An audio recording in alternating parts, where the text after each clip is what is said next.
Hello and welcome to session 7 of your reading level 2 functional skills. In this module, we're going to look at analysing text or different levels of complexity, recognising the use of vocabulary, and identifying levels of formality and biasness. So let's have a look at the learning aims and outcomes for this module. So by the end of this session, you must use information in text to answer questions for a particular purpose. So we will run through some of the examples of the level 2 exam. So this will prepare you for that reading assessment and some of the things that you're going to be looking for that's key to answering and passing the assessment.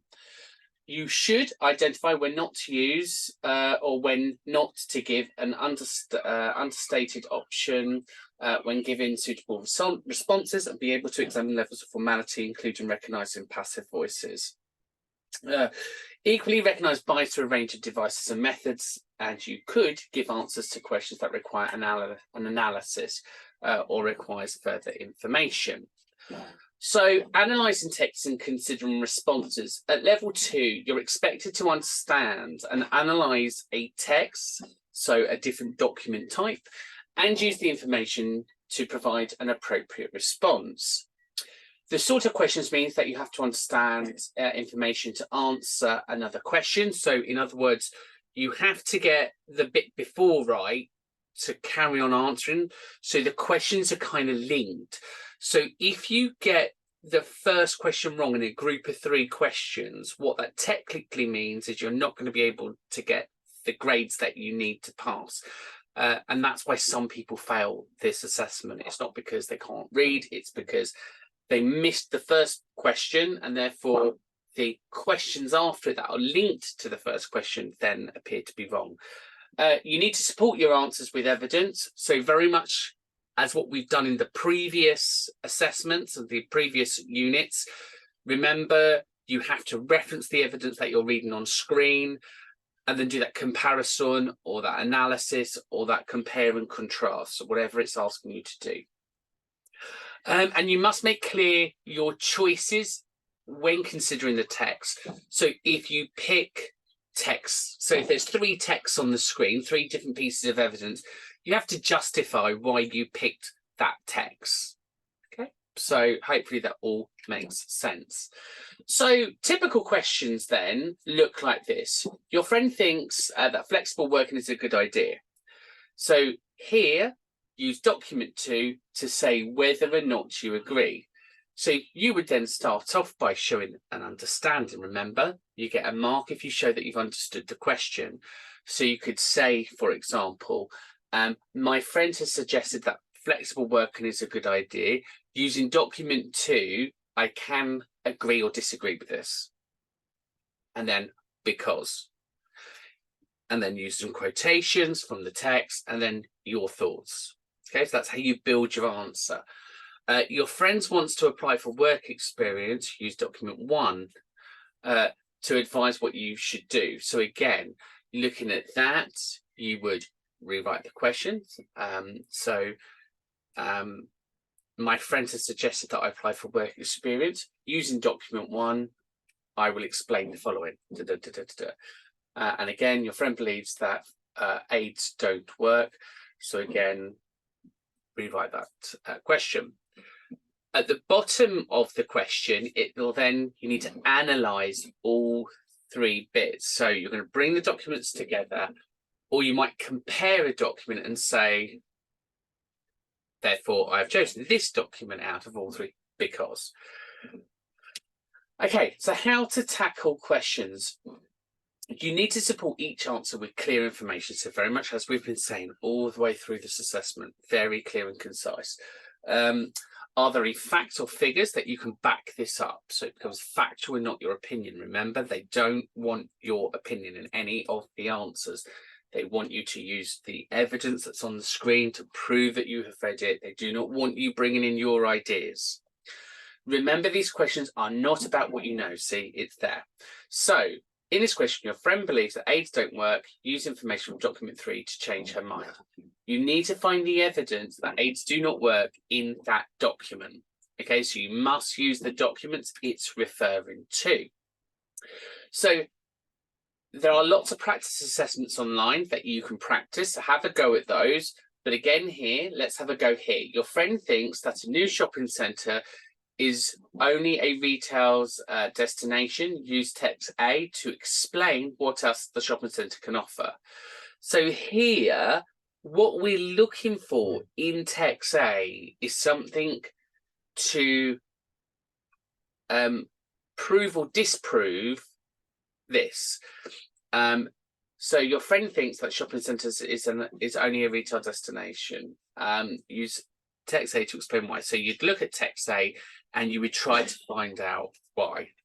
Okay, so that's what we're looking for.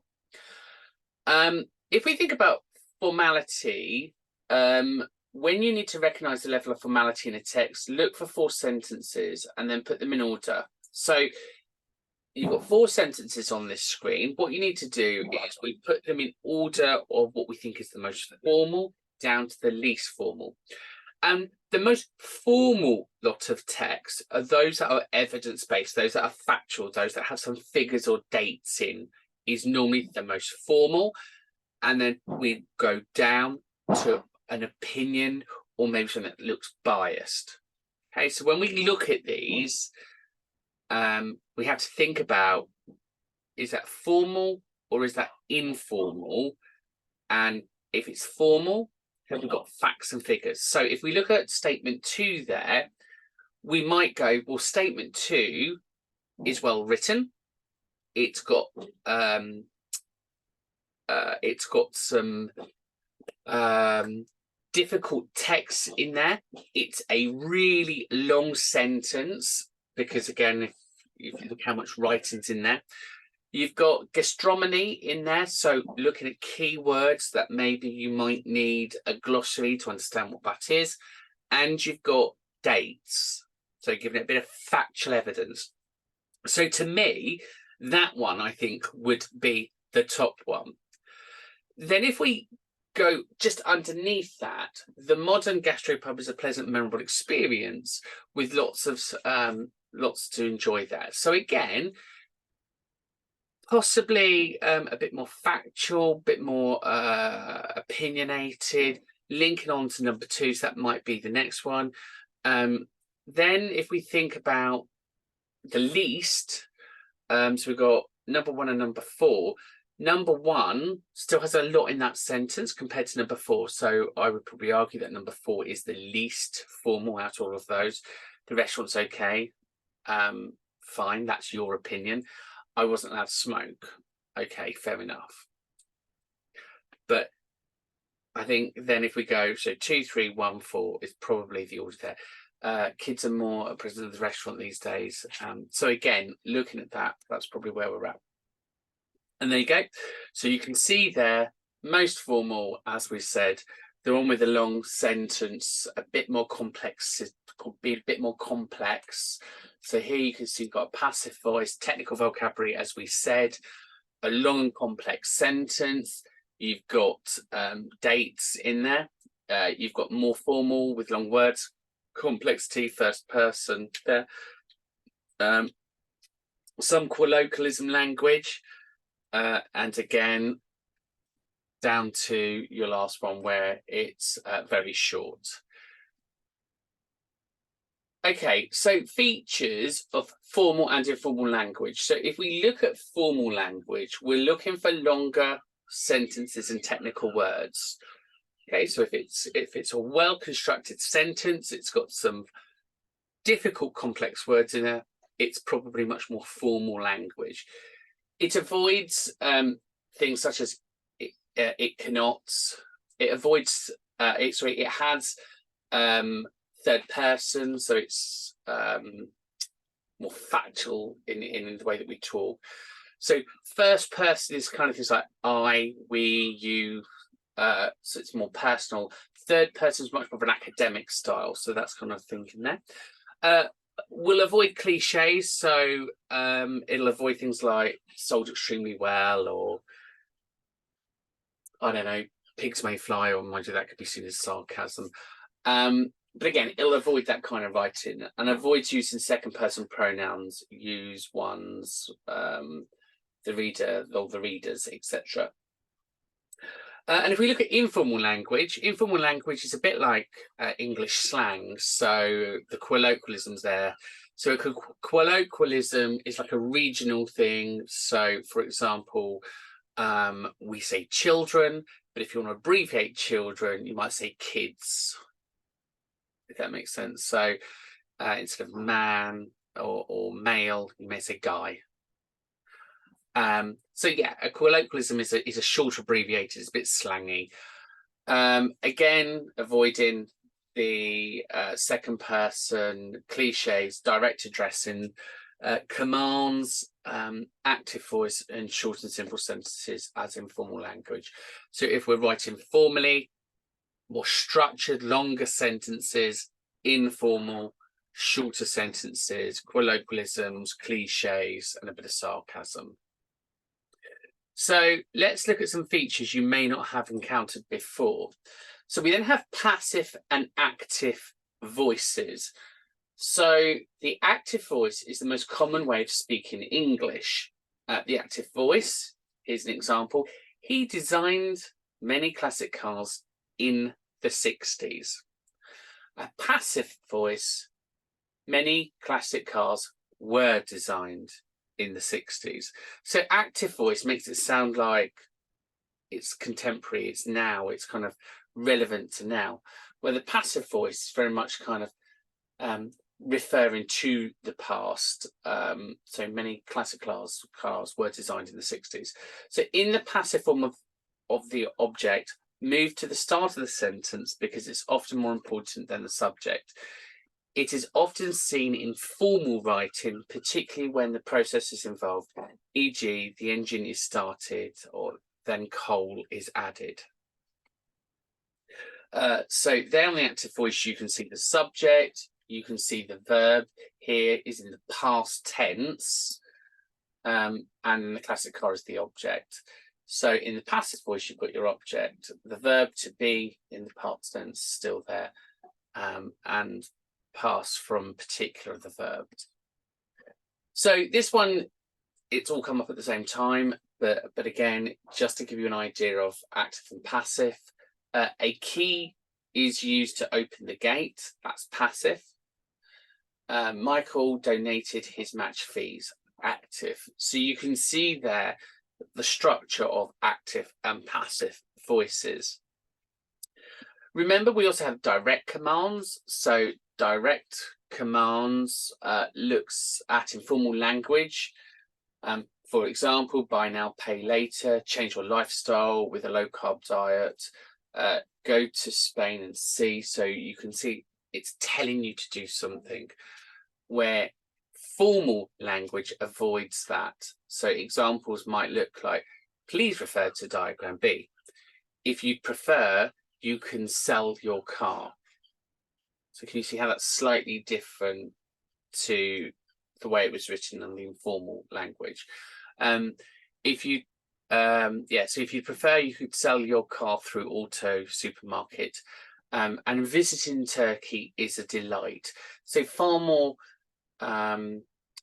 formal, and it avoids you telling somebody to do something, where informal, that direct command, so go to Spain and see for yourself kind of thing, we're telling you, we're giving you that direct command in the language, where the formal language is visiting Turkey is a delight. So it's less emotive, it's a bit more, you know, to the point where it allows you to kind of think. Looking at then the subordinate clauses. So subordinate clause is one of those aids information to the main clause. They cannot exist on their own. For example, the Pope who turned 64 on Wednesday left for Brazil last night. After a long bath, Michael decided to go to bed for the night. So you can see there the way that that's written,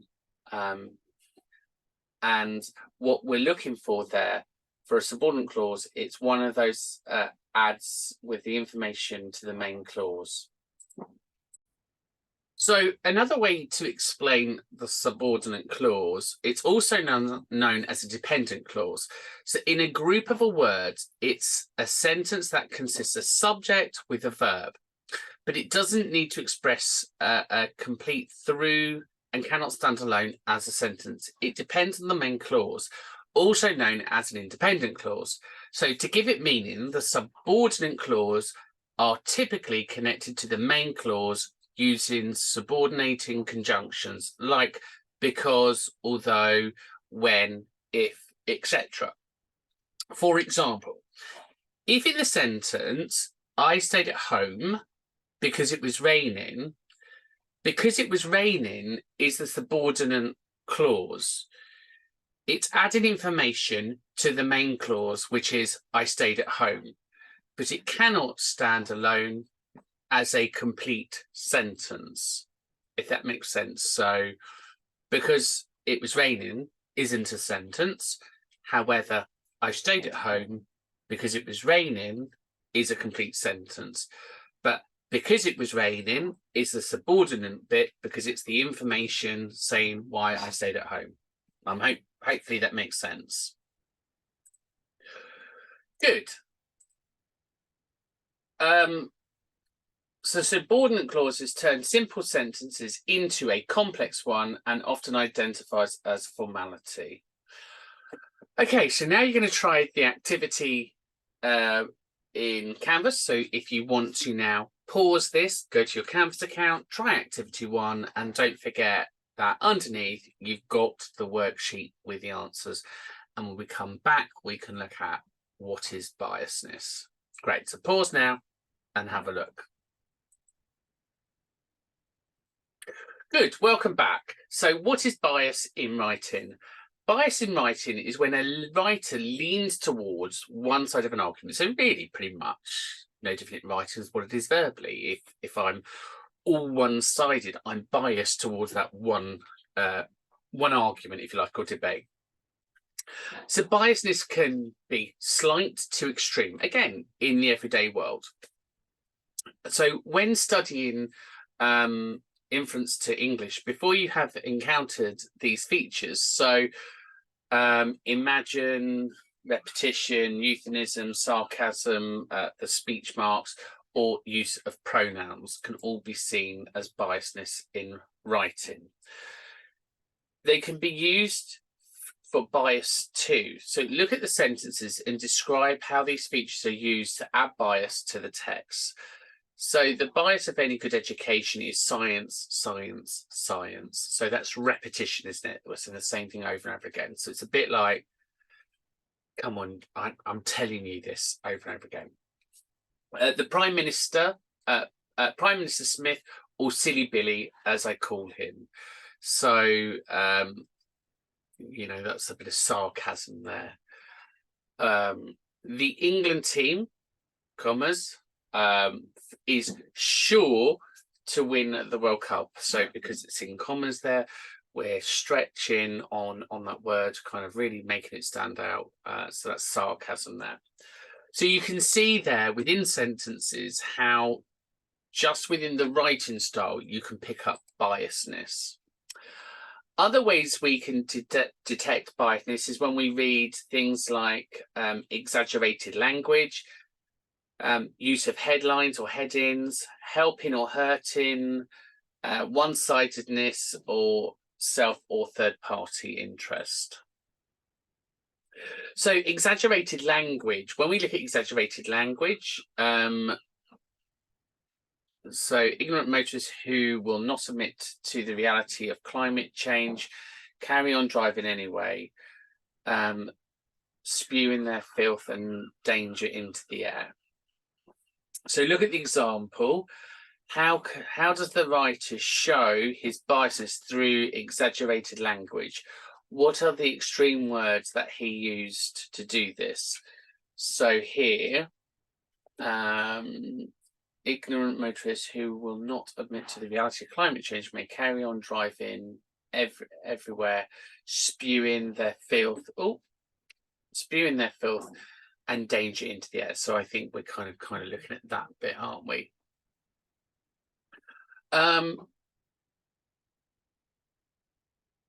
So when we think about ignorance and spewing, can we think of extreme objectives for these?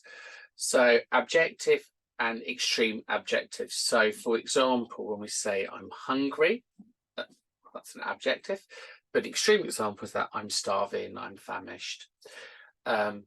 Old, extreme is ancient, elderly, or mature. Good to brilliant, amazing, wonderful, and cold to I'm freezing, I'm perishing, or it's bitter. So we can see how the English language can be exaggerated. So when we're reading something, by using certain extreme adjectives, for example, starving, amazing, freezing, we could have just used the objective words. So again, showing maybe perhaps a slight part of bias to really trying to make that point come across. Headlines and headings. So look at the heading, wonder drug invented. It destroys fat cells, exclamation mark. So straight away there, you can see that writers want to put, writers want people to read their text, so it will encapsulate their headlines. So in fact, they know that sometimes people only read their headlines or headings, and it may help them to attract the audience that they want. Now, if we go back to the beginning, do you remember we talked about skimming and scanning headlines and subheadings? So actually what they're saying here is true. If we make that a bit more encapsulating, a bit more kind of clear for us to see, we're more likely to go on and then read that into more detail. So the headline suggests a drug for weight loss has been invented. However, the story underneath may reveal it is not being tested or has terrible side effects. And actually, when you read a lot of articles, it's very true. You have this wonderful headline, and obviously when you read on, you're a bit like, yeah, that's not at all what it's suggesting. And again, there's a lot of suggestion in there for you to read between the lines to work out where it's going. So helping or hurting, a text may help or hurt a particular individual group. Imagine that there has been a demonstration against the government over civil rights. Which text can help the cause of the protesters, i.e. biases towards them, or hurt them, biased against them? So if we look here, peaceful demonstrators prepare to gather in their thousands to protest against the government's new human rights bill, draconian human rights bill, sorry, or police ready themselves for angry mob. So you can see there straight away, can't you? One is written in a way where we want to help, and one definitely, the police one, you can definitely read as a hindrance. So when we read it, it's down to us to work out whether that is or is not reading between the lines there. So admission. Admission means missing content. So even minor omissions can change the meaning greatly. So let's look at an example of an obituary. The actor died peacefully in his sleep. The star of so many wonderful films, he was loved by family and fans alike and will be sorely missed. There you can see the actor is presented as a well-respected person, but what if the obituary neglected to mention he went to prison for 8 years for fraud? Look at the quote from a football manager. I really enjoyed my time at the club, but the regulations, it's a low point. However, the full quote was, I really enjoyed my time at the club, winning 4 league trophies, but the regulation was a low point. So you can see by missing bits out or adding bits in, it can cause a problem. Now, admissions, just so we're clear here, there are multiple reasons why somebody may miss content. So first of all, it may be just down to your reading speed. So your reading speed and skill level. Faster readers and those with a higher skill level might skip over parts of the text. So you kind of almost build it up. And that's quite dangerous because it means that you are missing the full story or the way that the reader has intended it to be. You might have visual tracking issues. So when you're reading it and you've accidentally skipped something. So again, using your finger, having a piece of paper, using a ruler, whatever it is, to track where you are in the story. Cognitive overload. So if the brain has already got a lot going on, it's not concentrating, so you're not present as you're reading, you've got lots of thoughts. Cognitive overload means that the material that could be complex, the reader might omit parts of the text due to cognitive overload. You've got dyslexia or neurodivergence. So a neurodivergent, those with dyslexia or similar reading disorders might be prone to miss due to the challenges they face in decoding. So again, if we think about decoding, that was Shannon and Weaver's theory about sending information and the person receiving, the receiver receiving and decoding the message. And dyslexia is about sequences. So it may be the fact that they've just not put it back together. And again, fatigue. So if somebody's tired, they're not concentrating fully. So again, there may be an omission there. So they may miss parts of it. And actually, omission causes a lot of misunderstandings. So even as a writer, when you think that you have written something clearly and concisely, just be mindful that if people skip words or if something drops out, that the message that you intended to write may not be received in the way in which you intended it. So one-sidedness and a lack of balance is also a problem. So a fair piece of text should be balanced and multi-sided. This, however, may not suit the writer's purpose. So again, if we think about maybe that example earlier about the police, if you were for the protest, you're going to be biased on that. You're going to write it to one side because you want the protest to take place. But if you was against it, you'd be biased and write in the opposite way. So that's fine. So if we have a look at this, mobile phones are a great invention. They allow users to be connected all of the time of the day. They mean you can be online anywhere in the world. They are small and portable, and you can download games onto them and play them on the bus or train. So for me, this is a very one-sided view of mobile phones. So I personally now have grown to despise my mobile phone because there's no balance to this. It means I'm connected to the world 24 hours a day. It means people can find me 24 hours a day. It means my work-life balance isn't that great.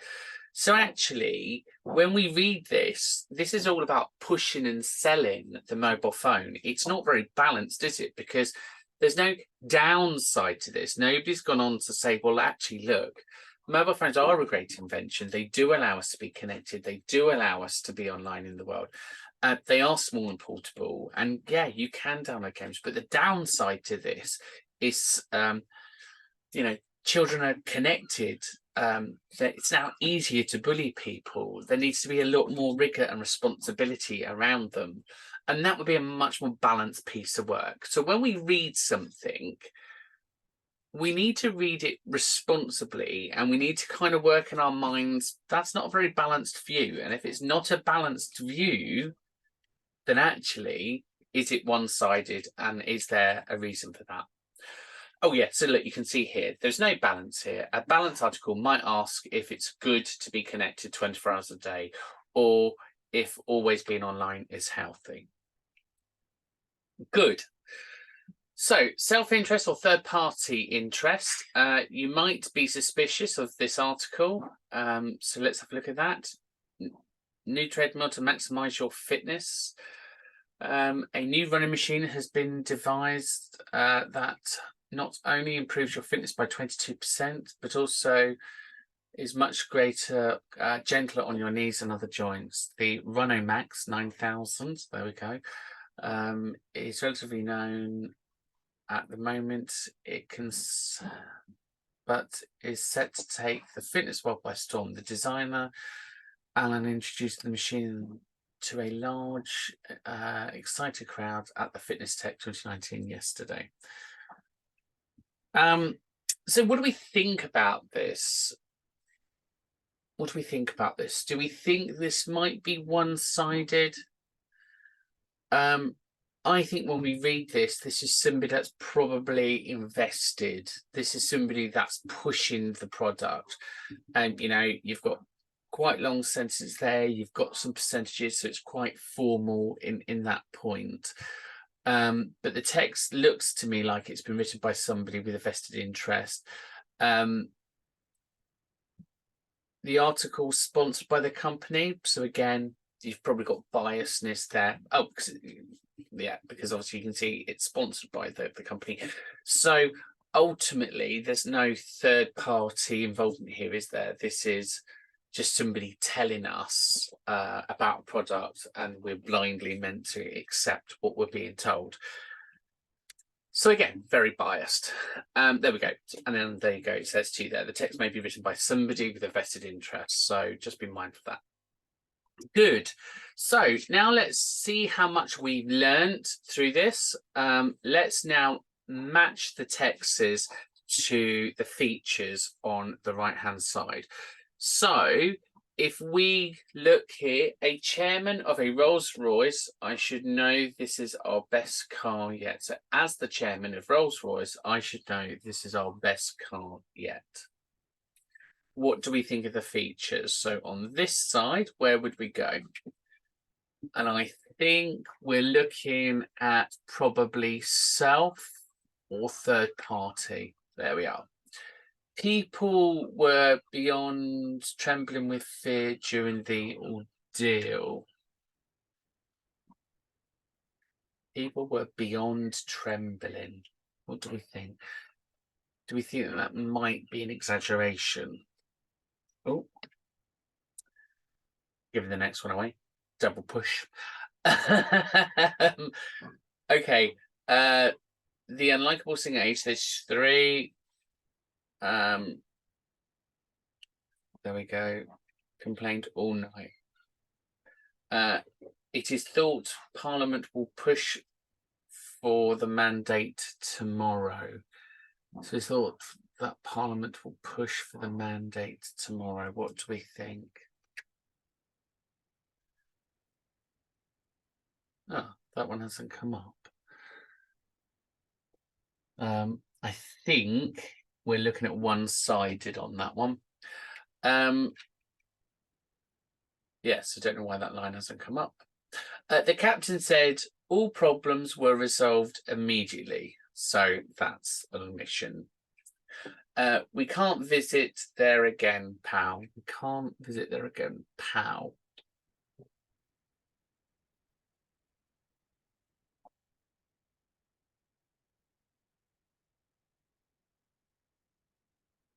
It's gone all a bit haywire there, hasn't it? Formal. It's an informal language, yeah, because pal is a colloquialism. And the new Nokia is light, fast, and easy to use. One-sided. Okay, so what one did I get wrong? The Parliament one, isn't it? So the Parliament will push for their mandate tomorrow. That was formal. My apologies. Right, good. Like to keep you on your toes. Good. Okay, so let's now summarize the session. Analyzing a text means. What do we think? If we said D, we're right. Good. What is an appropriate response? What do we think? If we say B, you're wrong. We say A, one that is fit for purpose, I would imagine is right. Good. Wonderful. So let's just summarize then this session. It's been quite a long one, hasn't it? By the end of the session, learners must use information in text to answer questions for a particular purpose. You should identify when not to give an understated opinion when given sensible response or suitable response.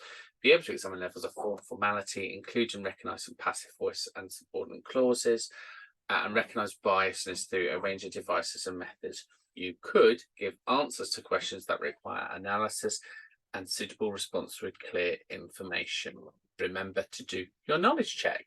So well done for completing that session. I appreciate some of it isn't as clear as it could be because it gets a bit more complicated. However, what I would say is if you got lost on any of those bits or you're not sure about anything, do just let me know, send me a text and I can send you some additional information. But don't forget, in Canvas at the top, you have your worksheets with the answers. So use the worksheets and practice, practice, practice. What did I do there? Repetition. So don't forget, at the top, you've got your assessment workbooks. So you've got your reading combined there. You've got your worksheets here to go through to analyze the text, just to make sure that you're fully aware of everything that you're doing. So thanks for watching. I will see you in session 8, where we're going to follow an argument, identify different points of views, and distinguish facts from opinions.